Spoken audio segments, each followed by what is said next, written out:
ഫുക്രിയിലേക്ക് സ്വാഗതം. ഒരൊറ്റ ദിവസം വീണത് 18 വിക്കറ്റുകൾ. ഓസ്ട്രേലിയ ബംഗ്ലാദേശ് ടെസ്റ്റിൻ്റെ കാര്യമാണ് പറയുന്നത്. രണ്ടാം ക്രിക്കറ്റ് ടെസ്റ്റിൽ ഓസ്ട്രേലിയ ബംഗ്ലാദേശിനെ ആദ്യ ഇന്നിങ്സിൽ 64 റണ്ണിന് പുറത്താക്കിയതിന് ശേഷം ഇന്നിങ്സ് തുടങ്ങിയ ഓസ്ട്രേലിയയെ സംബന്ധിച്ചിടത്തോളം 165-8 എന്ന നിലയിലാണ് ആദ്യ ദിനം കളി അവസാനിപ്പിച്ചിരിക്കുന്നത്. 101 റണ്ണിൻ്റെ വ്യക്തമായ മുൻതൂക്കം ഓസ്ട്രേലിയക്ക് ലഭിച്ചിരിക്കുന്നു. പക്ഷേ അവർക്ക് 8 വിക്കറ്റ് നഷ്ടമായി.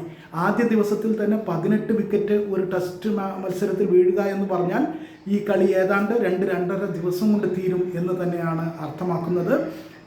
64 റണ്ണിന് ബംഗ്ലാദേശിനെ പുറത്താക്കിയത് മിച്ചൽ സ്റ്റാർക്കിൻ്റെ മിടുക്കാണ്. 6 വിക്കറ്റാണ് മിച്ചൽ സ്റ്റാർക്ക് വീഴ്ത്തിയത്.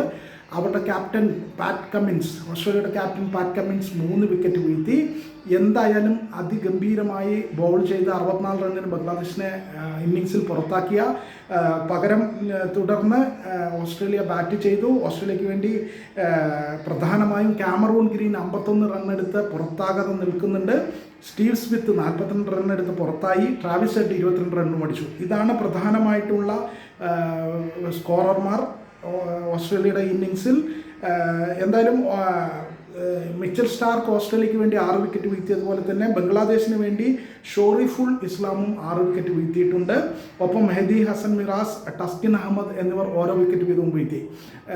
നിലവിൽ ഉറപ്പിച്ചു പറയാവുന്ന ഒരു കാര്യം, ഓസ്ട്രേലിയ ഈ ടെസ്റ്റിൽ പിടിമുറുക്കിയിരിക്കുന്നു. 101 റണ്ണിൻ്റെ ഒന്നാം ഇന്നിങ്സ് ലീഡ് നേടിക്കഴിഞ്ഞ ഓസ്ട്രേലിയക്ക് ബൗളർമാരുടെ പറുദീസയായ ഓസ്ട്രേലിയയുടെ ഈ വിക്കറ്റിൽ തീർച്ചയായിട്ടും ഓസ്ട്രേലിയക്ക് തന്നെയാണ് കളി ജയിക്കാനുള്ള സാധ്യത.